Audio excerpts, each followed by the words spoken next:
सज्जनपुर नाम के गांव में एक गरीब किसान श्याम अपने परिवार के साथ रहता था। उसकी पत्नी निर्मला और राधिका उसे खेती में बहुत मदद किया करते थे। मेहनत के कारण उनकी फसल भी अच्छी आया करती थी और ये देखकर गांव के कुछ लोग उन पर जलते थे। श्याम के पास एक घोड़ा था जो कि बहुत शानदार था। वो उसे घर के सदस्य की तरह रखा करता था। राधिका को वो घोड़ा श्याम ने उसके 5वें जन्मदिन पर भेंट दिया था। उसकी सारी देखभाल राधिका ही करती थी। श्याम और निर्मला दोनों ही बहुत शांत स्वभाव के थे। एक दिन राधिका की स्कूल की फीस भरनी होती है, लेकिन श्याम के पास पैसे नहीं होते। तब निर्मला अपने पास जमा किए हुए सारे पैसे देकर उसकी स्कूल की फीस भर देती है। श्याम और निर्मला की मेहनत देखकर गांव के सरपंच जी बहुत जलते थे। सरपंच को श्याम का घोड़ा भी बहुत पसंद था। ऐसे ही एक दिन, अरे श्याम, ये घोड़ा तुम्हारे क्या काम का है? तुम इसे मुझे बेचोगे क्या? नहीं सरपंच जी, मैं इसे नहीं बेचूंगा। एक दिन श्याम खेतों में चक्कर आकर गिर जाता है। निर्मला उसे उठाकर अस्पताल ले जाती है और उसका इलाज करवाती है, मगर उसके इलाज के लिए बहुत पैसे लगने वाले होते हैं। ऐसे ही एक दिन सरपंच उनके घर आते हैं। अरे राधिका बेटी, कहाँ हो? नमस्ते सरपंच जी, कैसे आना हुआ आपका? मैं श्याम से मिलने आया हूँ। कहाँ है वो? तबीयत खराब है ना उसकी, सोचा चलते चलते मिलाऊं। हाँ, वो अस्पताल में भर्ती है। अच्छा हुआ आप आ गए सरपंच जी, मुझे आपसे एक बात कहनी थी। कौन सी बात निर्मला? सरपंच जी, घर की हालत तो आपको पता ही है। मुझे कुछ पैसे उधार चाहिए थे, कुछ ही दिनों के लिए। हाँ हाँ, क्यों नहीं। तुम्हारी जमीन मेरे पास गिरवी रख दो, मैं तुम्हें तुम्हारे पैसे दे दूंगा। जब पैसे आ जाए तो जमीन छुड़वा लेना। क्या कहती हो? जैसा आपको ठीक लगे सरपंच जी। कल घर पर आ जाना, तुम्हें तुम्हारे पैसे मिल जाएंगे। सरपंच तो मन ही मन बहुत खुश हो गया था कि उसको शाम की जमीन मिलने वाली थी। वो खुशी खुशी घर चला जाता है। तभी वहाँ राधिका आती है और माँ की आंखों में आंसू देखकर पूछती है, माँ, क्या हुआ है? वो सरपंच जी हमारे घर क्यों आए थे? अरे वो तुम्हारे बाबा की तबीयत पूछने आए थे और हमारी जमीन गिरवी रख के हमें पैसे देने वाले हैं। इससे तुम्हारे बाबा का इलाज हो पाएगा। अरे माँ, जमीन क्यों गिरवी रखी? इस घोड़े को गिरवी रख दिया होता। आपने मेरे लिए घोड़े को गिरवी नहीं रखा ना माँ। अब तुम चिंता मत करो माँ, मैं संभाल लूंगी। आप सिर्फ मेरे साथ कल सरपंच जी के घर चलिए, बाकी का मैं संभाल लूंगी। राधिका सुबह ही अपनी माँ के साथ सरपंच जी के घर जाती है और उन्हें कहती है, सरपंच जी, आप बड़े दयालु हैं। आपको तो सब पता है कि मेरे माँ बाप खेतों में काम करते हैं। उन्हें खेतों से बहुत लगाव है, इसलिए हम हमारी जमीन गिरवी नहीं रखेंगे। क्या आप मुझे सिर्फ 10,000 रुपए उधार दे सकते हैं? आपको मेरे पिताजी ठीक हो जाने के बाद मैं मेरा घोड़ा बेचकर आपके सारे पैसे लौटा दूंगी। ठीक है। सरपंच मन ही मन बहुत खुश हो जाता है क्योंकि राधिका पैसे लौटाने वाली थी और उसका घोड़ा भी उस गांव के सरपंच के सिवा कोई और खरीद नहीं सकता था। जमीन तो बाद में मिल सकती है, मगर घोड़ा तो जल्द ही मिल जाएगा। राधिका सरपंच जी से पैसे लेकर अपने बाबा का इलाज करती है। अब शाम भी ठीक हो जाता है और घर लौट आता है। तब राधिका उससे कहती है, बाबा, आपको मुझ पर भरोसा है ना? चलो, आज हम अपना घोड़ा अपने गांव में बेचेंगे और उसके साथ ये टोकरी भी ले लेते हैं बाबा। जैसा तुम चाहो, तुम जो भी करोगी सही करोगी। उसी दिन राधिका अपने घोड़े को लेकर बाजार चली जाती है। बाजार में वो घोड़ा देखकर बहुत लोग जमा हो जाते हैं। अब सरपंच को घबराहट होने लगती है कि वो घोड़ा कोई और ना खरीद ले, क्योंकि सरपंच को वो घोड़ा बहुत पसंद था। जो भी ये घोड़ा खरीदेगा उसका मूल्य है 10,000 रुपए और इसके साथ ये 10,000 की टोकरी भी खरीदनी पड़ेगी, तो ही ये घोड़ा बेचा जाएगा। राधिका की शर्त सुनकर लोग उस घोड़े पर बोली लगाने लगे। उस घोड़े की कीमत 10,000 से लेकर 20,000 हो गई। तब सरपंच सोच में पड़ गया कि क्या करे। आखिर वो घोड़ा 20,000 में गांव के सोनार को बेचा गया और टोकरी के 10,000 अलग से राधिका को मिल गए। राधिका ने उस सोनार से कहा, चाचा, आप मुझे बीच बीच में इस घोड़े से मिलने की इजाजत देंगे ना? बेटी, तुम्हारी बुद्धि की तो प्रशंसा करो उतनी कम है। तुम जब चाहो मेरे घर आकर इसे मिल सकती हो। ये सुनकर राधिका बहुत खुश हो जाती है और सरपंच जी आग बबूला हो जाते हैं।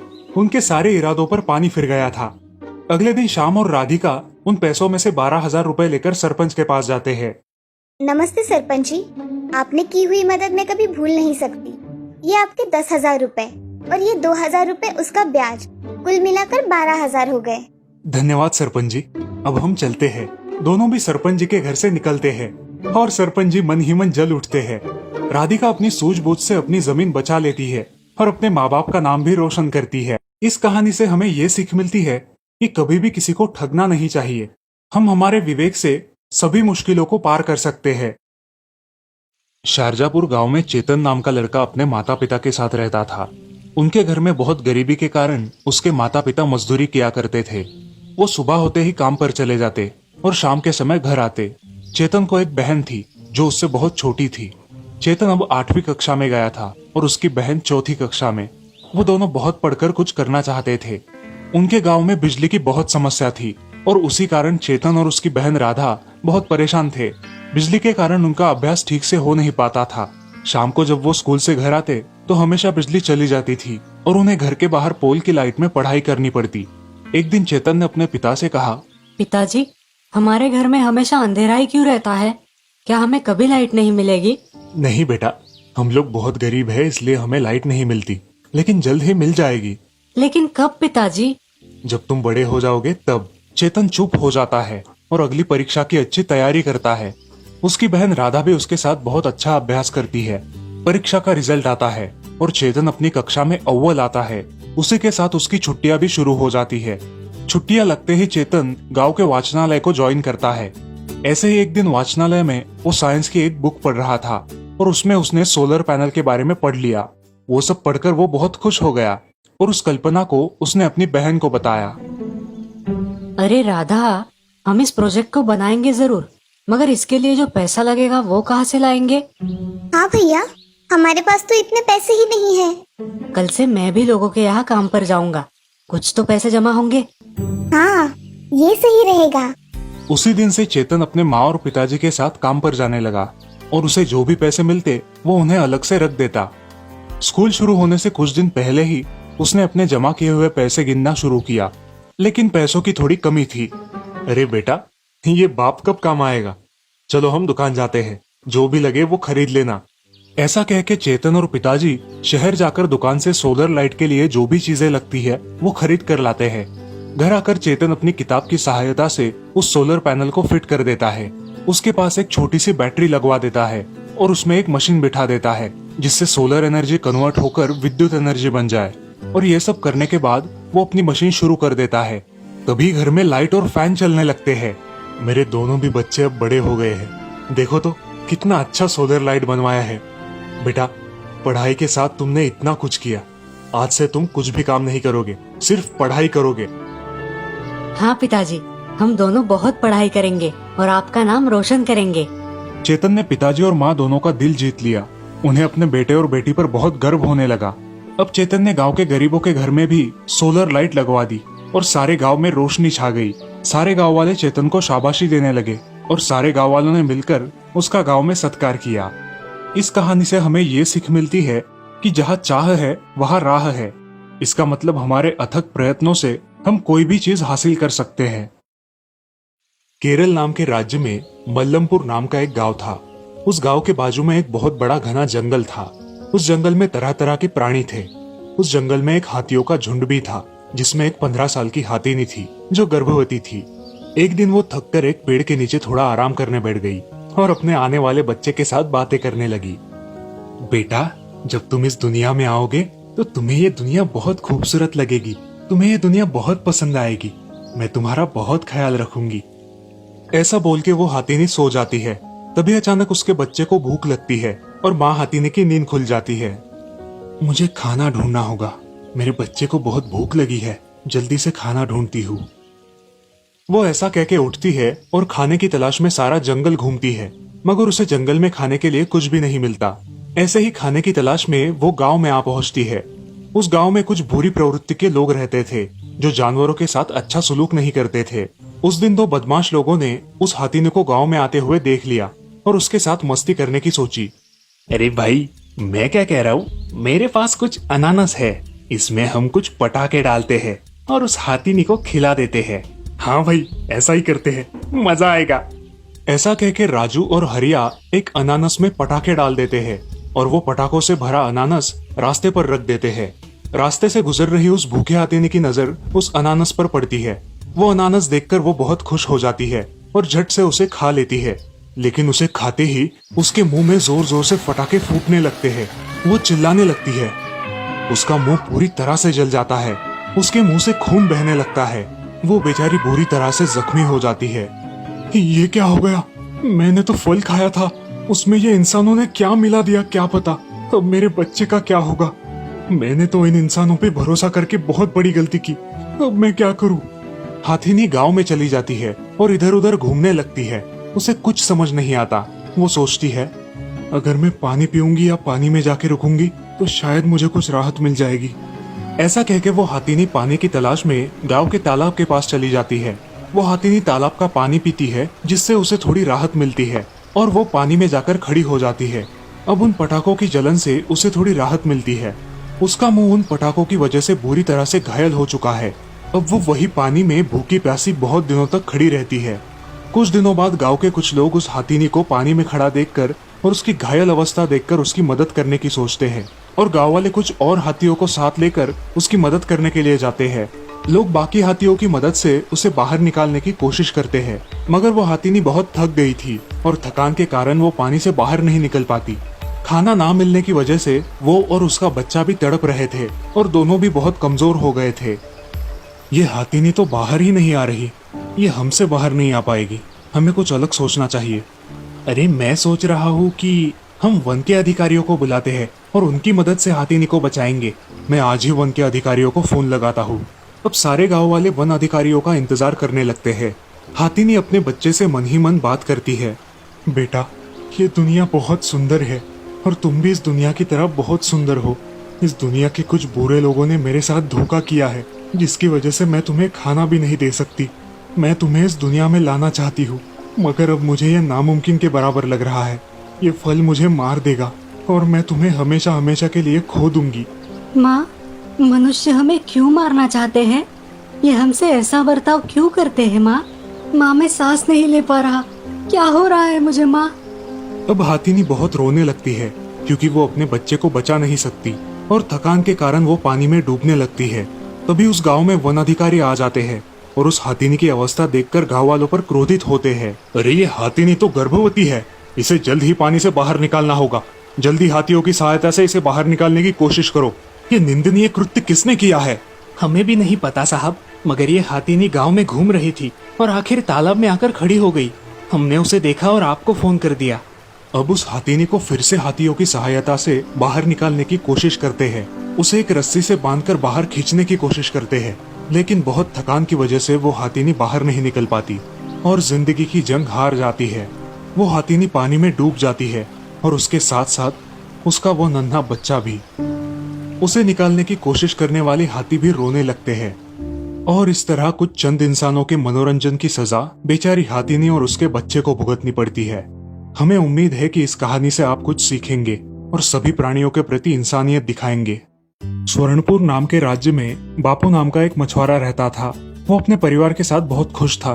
उसकी 2 बेटियां थी, एक का नाम था संगीता और दूसरी का नाम था सारा। संगीता का स्वभाव बड़ा ही दयालु था। वो अपने पिता के सारे काम किया करती थी, मगर उसके विपरीत थी उसकी बहन सारा। उसका स्वभाव बहुत ही अलग था। वो किसी से ढंग से बात भी नहीं करती थी और खुद को बहुत ही सुंदर समझती थी। घर की पूरी जिम्मेदारी संगीता पर ही थी। सारा, जरा यहाँ आओ, मुझे तुमसे कुछ बात करनी है। हाँ बोलिए पिताजी, जल्दी बोलिए, मुझे जरा काम है। बेटी, इस घर में सिर्फ संगीता ही काम करती है, तुम क्यों नहीं उसकी काम में मदद करती? क्या ये फिजूल की बात करने के लिए आपने मुझे यहाँ पे थमा के रखा था? मैं आपको एक बात बता दूं, ये आलतू फालतू के काम मैं नहीं करूंगी। आपको करना है तो करो, मुझे मत बताना। क्या बोल रही हो? पता है तुम्हें सारा? हाँ पता है, अब मैं बाहर जा रही हूँ। ऐसा कह के सारा बाहर चली जाती है। बापू को उसके बर्ताव का बहुत बुरा लगता है। वो अपने काम पर निकल जाते हैं। ऐसे ही बहुत दिन बीत जाते हैं, मगर उसके स्वभाव में कोई भी परिवर्तन नहीं आता। एक दिन उसके पिताजी बहुत बीमार हो जाते हैं और बिस्तर पकड़ लेते हैं। अब उनकी देखभाल संगीता ही करती है। बदकिस्मती से उसके पिताजी कुछ दिनों बाद गुजर जाते हैं। अब उनके घर में कमाई का कोई जरिया नहीं रहता। संगीता और सारा के खाने के भी लाले पड़ते हैं, लेकिन अब संगीता अपना दुख छोड़कर बाजार में अपने पिताजी का कारोबार चलाने लगती है। संगीता खुद ही मछली तालाब से पकड़कर लाती और बाजार में बेचा करती थी, लेकिन इस काम के बारे में उसे ज्यादा कुछ पता ना होने के कारण उसे बहुत परेशानी हो रही थी। लेकिन फिर भी वो बहुत मेहनत किया करती थी। उन दोनों का घर का गुजारा होना बहुत मुश्किल हो रहा था। ऐसे ही एक दिन संगीता ने सारा से कहा, अरे सारा, मुझे ये मछली पकड़ने के काम में तुम्हारी मदद लगेगी। मुझे अकेले से नहीं हो पाएगा, क्या तुम मेरी मदद करोगी? मैंने तुम्हें कितनी बार बताया है मुझे काम मत बताया करो। मैं तुम्हारा कोई भी काम नहीं करूंगी। तुम्हें करना है तो करो। अगर ऐसा ही रहा तो मैं क्या करूंगी? मुझ अकेले से नहीं हो पाएगा ये सब। मैं क्या करूं? ऐसा कह के संगीता बहुत उदास हो जाती है और रोने लगती है। ये सारे लोग ऐसा समझते हैं कि मेरा जन्म काम करने के लिए हुआ है, मगर मुझे तो कोई राजकुमार लेके जाएगा और तब यही लोग मेरे हाथ पांव जोड़ेंगे। ऐसा कह के सारा अपनी खूबसूरती निहारती रहती है और खुद को बहुत महान समझने लगती है। ऐसे ही एक दिन संगीता मछलियां पकड़ने के लिए तालाब पर जाती है। बारिश होने के कारण संगीता तालाब पर जाते जाते भीग जाती है और अब ठंडी के कारण मछलियां पकड़ने में सक्षम नहीं होती। जैसे तैसे वो थोड़ी बहुत मछलियां पकड़कर उन्हें गांव में जाकर बेचती है। मछलियां बेचकर वो घर चली जाती है। उसे तेज बुखार चढ़ जाता है और वो लेट जाती है। तबीयत ठीक न होने के कारण वो खाना नहीं बना पाती। तभी सारा उसके पास आती है और बोलती है, ए संगीता, आज क्या हुआ है तुम्हें? खाना क्यों नहीं बनाया तुमने? सारा, मुझे ठीक नहीं लग रहा, इसीलिए मैंने खाना नहीं बनाया। आज के दिन तुम ही खाना बना दो। तुम क्या मुझे मूर्ख समझती हो? मैं खाना वाना नहीं बनाऊंगी। घर में कुछ फल है वो खा लूंगी। तुम तुम्हारा देख लो। अरे ऐसा मत करो सारा, कुछ तो बना दो। ऐसा कह के सारा कुछ फल खा लेती है और संगीता अकेले ही भूखी सो जाती है। अगले दिन संगीता की हालत भूख के मारे बहुत खराब हो जाती है, मगर सारा उसकी तरफ ध्यान न देकर बाहर चली जाती है। अब संगीता लड़खड़ाते हुए उठती है और मटके में से पानी पीती है और उसी हालत में मछली पकड़ने तालाब पर जाती है। वहां जाकर अपने पिताजी की याद में वो रोने लगती है। तभी उसे किसी की आवाज सुनाई देती है, संगीता, संगीता, मैं हूँ। कौन है? संगीता, मैं हूँ, तालाब। तुमने मुझे देखा नहीं, मगर मैं तुम्हें हर रोज देखता हूँ। क्या हुआ है, आज इतना रो रही हो? क्या तुम बोल सकते हो? हाँ, मैं बोल सकता हूँ। मैं एक जादुई तालाब हूँ। क्या करूँ तालाब, ये गरीबी और मेरे बहन के स्वभाव के कारण मैं उब गई हूँ। संगीता अपनी सारी कहानी तालाब को सुनाती है। अब तालाब भी उसकी कहानी सुनकर सुन्न हो जाता है। उसकी हर रोज की मेहनत भी वो देख रहा था, इसलिए उस तालाब को उसकी दया आ जाती है और वो उसकी मदद करने के बारे में सोचता है। अब तो ऐसे लगता है कि मेरे जीवन में कुछ शेष ही नहीं है, जीने की इच्छा ही नहीं है। जो होगा वो देखा जाएगा। संगीता, इस पानी को हाथ में लेकर तुम्हें जो चाहिए वो मांग लो, तुम्हें सब मिल जाएगा। हे जादुई तालाब, मुझे और मेरी बहन के लिए साल भर का अनाज चाहिए। क्या तुम मेरी ये इच्छा पूरी कर सकते हो? संगीता, तुम्हारी ये इच्छा पूरी हो गई है। तुम्हारे घर पे साल भर का अनाज पहुंच गया है। अब तुम्हें और क्या चाहिए संगीता? मुझे और कुछ नहीं चाहिए जादुई तालाब। तुम हर रोज सिर्फ मुझसे ऐसे ही बातें किया करना, जिससे मुझे दोस्त मिल जाएगा अपना सुख दुख बांटने के लिए। ठीक है संगीता। अब संगीता घर चली जाती है और देखती है तो उनके घर में ढेर सारा अनाज होता है। अनाज देखकर संगीता बहुत खुश हो जाती है और उस अनाज से कुछ खाना बना के खा लेती है। तभी सारा घर आती है। संगीता, ये सारा अनाज कहाँ से लाया है तुमने? जमा किए हुए पैसों से लेके आई हो क्या? संगीता अब चुपचाप खड़ी रहती है और उसकी बात को अनसुना कर देती है। अब सारा को बहुत गुस्सा आ जाता है। नहीं बताना है तो मत बताओ, मुझे क्या। सारा बड़े गुस्से से वहां से चली जाती है। सारा का ये बर्ताव देखकर संगीता बड़ी चिंतित होती है। अगले दिन संगीता तालाब के पास चली जाती है। बोलो संगीता, क्या हुआ है? आज भी बड़ी चिंता में लग रही हो। हाँ जादुई तालाब, मुझे मेरी बहन की बहुत चिंता हो रही है। मैं उसके स्वभाव का क्या करूं? वो मुझसे ठीक से बात ही नहीं करती और खुद ही में मशगूल रहती है। हाँ, पता है तुम्हारी बहन का स्वभाव। तुम ऐसा करो, तुम उससे झगड़ा करके अलग घर में रहने के लिए जाओ, जिससे उसे तुम्हारी कीमत पता चले। मगर मेरे पास दूसरा घर नहीं है जिसमें मैं जाके रह सकूं। तुम जब घर पहुंचोगी तब तुम्हें तुम्हारा नया घर तुम्हारे पुराने वाले घर के पास ही मिल जाएगा। उसमें सारी सुख सुविधाएं भी होंगी, जिससे तुम आराम से जीवन व्यतीत कर सकोगी। धन्यवाद तालाब। अब संगीता घर जाने के लिए निकलती है। घर पहुंचकर देखती है तो उसके घर के पास एक बहुत बड़ा आलीशान घर होता है। उस घर को देख संगीता बहुत खुश हो जाती है। वो अपने पुराने घर में जाती है और सारा को ये सब बताती है। सारा, चलो उठो, हम दोनों के लिए कुछ खाना बनाओ। क्या बोल रही हो तुम? तुम्हारी अकल ठिकाने पे है ना? मैं और खाना? हाँ। हाँ तुम, और कौन है इस घर में जिससे मैं बात करूंगी? चलो, आज का खाना तुम ही बनाओगी। मैं खाना नहीं बनाऊंगी।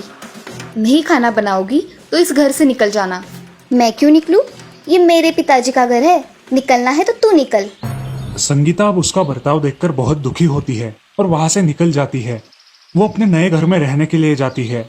अब सारा अकेले ही उस घर में रहने लगती है, मगर उसे खाना बनाना ना आने के कारण उसके खाने के लाले पड़ते हैं। अब वो उदास रहने लगती है। संगीता सारा पर नजर रखे हुए थी। एक दिन संगीता खिड़की से झांक कर देखती है तो उसे सारा एक बेड पर सोई दिखाई देती है। संगीता को लगता है कि उसकी तबीयत ठीक नहीं है, इसलिए वो जल्दबाजी में तालाब के पास चली जाती है। हे जादुई तालाब, क्या मैं मेरी बहन से मिल सकती हूँ? उसकी तबीयत खराब है, ऐसा मुझे लग रहा है। संगीता, कल तक रुक जाओ, बाद में देखो तुम्हारी बहन का स्वभाव कैसे बदल जाता है। ठीक है तालाब, तुम मेरे सच्चे दोस्त हो जो कठिन परिस्थितियों में भी मेरे साथ हो। दोस्त बोला है तो इतना तो करना ही पड़ेगा। अब संगीता वहां से चली जाती है और अगले दिन का बेसब्री से इंतजार करती है। अगले दिन सारा जल्द ही उठकर घर का काम करते हुए दिखाई देती है। ये देखकर संगीता सोच में पड़ती है। ऐसा कैसे हुआ? संगीता अपने बगीचे में टहलने जाती है।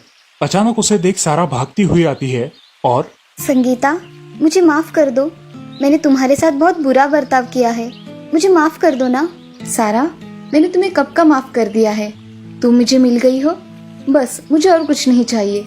संगीता, तुम अब कहाँ रह रही हो? मैंने तुम्हारे साथ बहुत बुरा व्यवहार किया है। अब तुम चलो अपने घर, मुझे तुम्हारी बहुत जरूरत है। चलो सारा, तुम्हें एक नया घर दिखाती हूँ जिसे देख तुम बहुत खुश हो जाओगी। अब संगीता उसे अपने नए घर में लेकर जाती है। सारा वो घर देखती ही रह जाती है। ये इतना आलीशान घर तुम्हारे पास कैसे आया? ये घर मुझे भगवान की कृपा से मिला है। अब तुम भी इस घर में रह सकती हो क्योंकि तुम मेरी बहन हो। अब सारा और संगीता उस नए घर में खुशी खुशी रहने लगती है। संगीता तालाब के पास जाती है और उसे आवाज देती है, दोस्त, दोस्त, आज मैं बहुत खुश हूँ और ये खुशी मैं तुम्हारे साथ बांटना चाहती हूँ। क्या हुआ है संगीता, आज बड़ी खुश हो? हाँ दोस्त, मुझे मेरी बहन मिल गई है। उसका स्वभाव तो पूरा परिवर्तित हो गया है। अब वो मेरे साथ मेरे घर में रहती है। तालाब, ये सब तुम्हारी वजह से हुआ है, धन्यवाद। हाँ संगीता, तुम खुश हो तो मैं भी खुश हूँ। अब तुम दोनों को अगले 8 दिनों में इस गांव से हमेशा हमेशा के लिए चले जाना है। क्यों तालाब, हमसे कोई गलती हुई है क्या जो हम दोनों को इस गांव से जाना पड़ेगा? जल्द ही तुम दोनों के लिए आजमगढ़ राज्य के 2 युवराज आएंगे जो तुम्हारा हाथ मांगेंगे और तुमसे शादी करेंगे। तुम यहाँ से विदा हो जाओगी। अब तुम इस गांव में सिर्फ 8 दिन की मेहमान हो। जादुई तालाब, मुझे तुम्हारी बहुत याद आएगी। तुम मुझे जब भी सच्चे मन से याद करोगी मैं तुम्हारे पास आ जाऊंगा। सच में तालाब? सच में। अब संगीता खुशी खुशी घर लौट जाती है और सच में 8 दिनों के बाद 2 राजकुमार घोड़े पर सवार होकर संगीता और सारा के घर के पास आते हैं। अब उस बड़े राजकुमार को संगीता बहुत पसंद आती है और दूसरे राजकुमार को सारा पसंद आती है। जी, आपके घर में कोई बड़े हैं? मैं उनसे बात करना चाहता हूँ। नहीं, हमारे घर में कोई बड़ा बुजुर्ग नहीं है। हम दोनों बहनें ही हैं इस पूरे घर में। आपको जो बात करनी है आप मुझसे कर सकते हो। हम दोनों यहाँ हमारी रानियों की खोज में आए थे। हम दोनों आजमगढ़ के राजकुमार हैं और हम हमारी रानियाँ खुद पसंद करते हैं। मुझे आप पसंद आई हो, क्या आप मेरी रानी बनोगी? और क्या आप मेरी रानी बनोगी? मुझे आप पसंद आई हो। हाँ। अब वो 2 राजकुमार दोनों बहनों को अपने साथ अपने राज्य में लेकर जाते हैं और वहाँ उनकी धूमधाम से शादी की जाती है। अब संगीता और सारा खुशी खुशी राजमहल में रहने लगती है। इस कहानी से हमें ये सीख मिलती है कि कठिन समय में होश से काम लेना चाहिए।